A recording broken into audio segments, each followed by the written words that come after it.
Welcome back to Inspired by Taja, and today we will be talking about returning H-2B workers and H-2B extensions.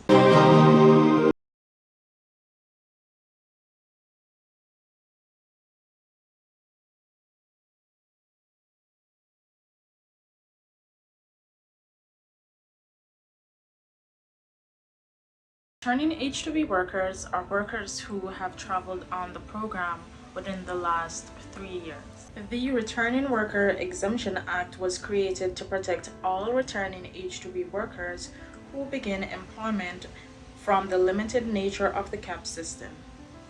So on June 15, 2021, the Bipartisan Returning Worker Exemption Act of 2021 was introduced to exempt the entire returning H-2B visa workforce from the limit system.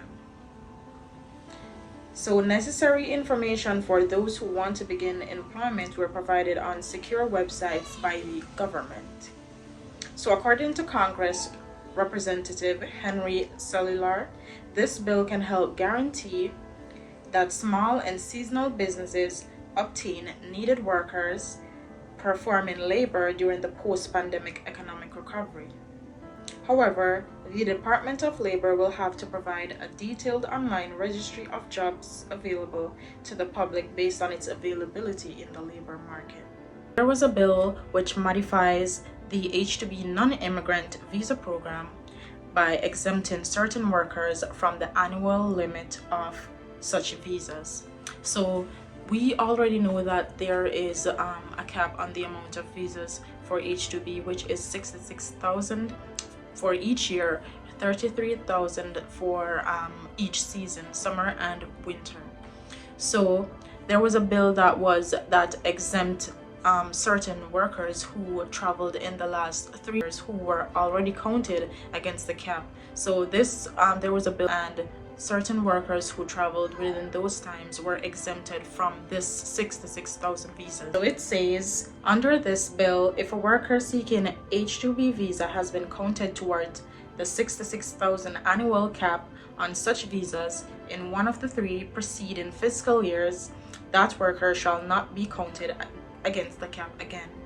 So to break this down, it would mean that, for example, if I traveled if I was a first timer and I traveled, say for example I traveled in 2021 on the H-2B program, so if I were to go ahead and sign up to apply again, say this year April, I tried to apply again, then I would be counted as a returning H-2B worker. I will not be counted against the 66,000 visas allocated for the fiscal year. So what happened is that the 66,000 visas that are available, those can go towards new persons who want to join the H-2B program, new or first timers. So I will not be counted against the cap if I want to go ahead and apply again. So it says, under this bill, if a worker seeking H-2B visa has been counted towards the 66,000 annual cap on such visas in one of the 3 preceding fiscal years, that worker shall not be counted against the cap again. So to break this down, it would mean that, for example, if I traveled, if I was a first timer and I traveled, say for example I traveled in 2021 on the H-2B program, so if I were to go ahead and sign up to apply again, say this year April, I tried to apply again, then I would be counted as a returning H-2B worker, and as such I will not be counted against the 66,000 visas that are allocated for the fiscal year. So what happened is that I would be, the 66,000 visas that are available, those can go towards new persons who want to join the H-2B program, new or first timers. So I will not be counted against the cap if I want to go ahead and apply again. Generally, there is a certain amount of workers who are exempt from the H-2B cap. So workers in the United States in an H-2B status who extend their stay, change employers, or change the terms and conditions of employment will not be subject to the cap. So this is, to break it down, I went on the program April of 2022 and I'm in the States and I want to go ahead and extend my stay. I would be considered as doing an extension. So doing an extension will not count you against the 6,000 visas are allotted for each fiscal year. Similarly, H-2B workers who have previously been counted against the cap in the same fiscal year that the proposed employment begins will not be subject to the cap if the employer names them on the petition and indicates that they have already been counted. The spouse and children of H-2B workers classified as H-4 non-immigrants also do not count against this cap. So just the same as a regular H-2B worker, in a previous video we discussed about the H-4 visa where your spouse and children can join you as well in the States. So what happened is that these persons also, just as how you will not be counted against the cap, they would not be counted against the cap as well. So once the H-2B cap is reached, USCIS may only accept petitions for H-2B workers who are exempt or not subject to the H-2B cap. For example, I am a returning H-2B worker because I traveled previously April of 2022. So I want to go ahead and apply next year, April, for the upcoming season, the summer season. And I cannot get through to an employer, or I cannot get a job offer from an employer. And the cap limit has reached, and there is no more employers that are taken out of country or first timers. What I can do is, or if there is an employer that's seeking returning workers, because I will reach out to an employer who would be filing a petition for returning H-2B workers, which would be me. So the workers who are non-exempt from the H-2B cap, it is really beneficial, especially as a returning worker. Once you have traveled on the program before, then it is definitely easier for you because you are not counted against this cap of first timers. Because remember, this cap of workers, it's not only for Jamaicans, but it extends to a lot of different countries under the H-2B eligible countries list.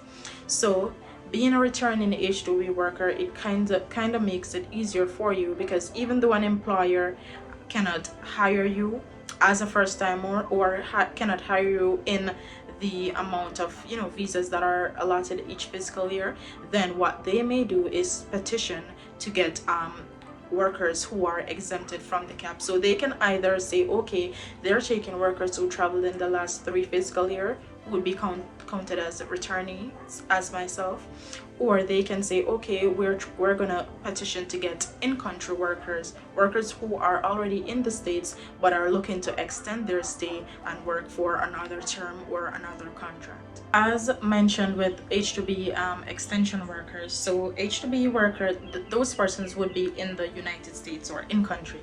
So H-2B in-country workers are current visa holders working inside the US who are seeking to extend the H-2B status with their current employer or take up a job with a new employer. So when you go on the program, say for example your contract is 6 months, so from April to October, as it reaches a certain time, like towards the ending of your contract, then persons who are looking to extend with maybe their current employer, if your employer extends for winter or does winter, then you leading up to the time where your contract ends, you can reach out and try to research and find a job, have enough time to apply for an extension and get it approved, so that before your contract ends, and also your grace period before you're required to leave the United States. By that I mean, say for example, I got my visa and I was awarded 10 days grace period, so that within that 10 days what I can do is I can maybe shop or tour or visit different states and all of that. But once that 10 days is up, or leading up to that 10 days, then I would be required to be in my home country. So extension workers, they normally, if their contract ends in October, then in September or even earlier, they would be seeking extensions so that the prospective employer with whom they would want to go ahead and work with for the next season, they would reach out to these employers and give them enough time so that they can go ahead and have the documents and everything sorted out to get, so that they can get their new visa, which would be the extension. Extending your H-2B visa, it doesn't necessarily mean that you would be extending with your current employer, but you can change your employer and work with someone else. You know, the choice is really up to you. So say you're in New York and you want to do an extension, but you want to go to a different state. Say if you want to go to Boston or you want to go to Florida, you can seek extensions in those areas, and then you apply, and then once your extension is granted, then you would work with that employer in whichever state for the time frame for your contract. So some of them, it may be 6 months, it may be 8 months, it may be 5 months, it can also be up to a year. So guys, thank you so much.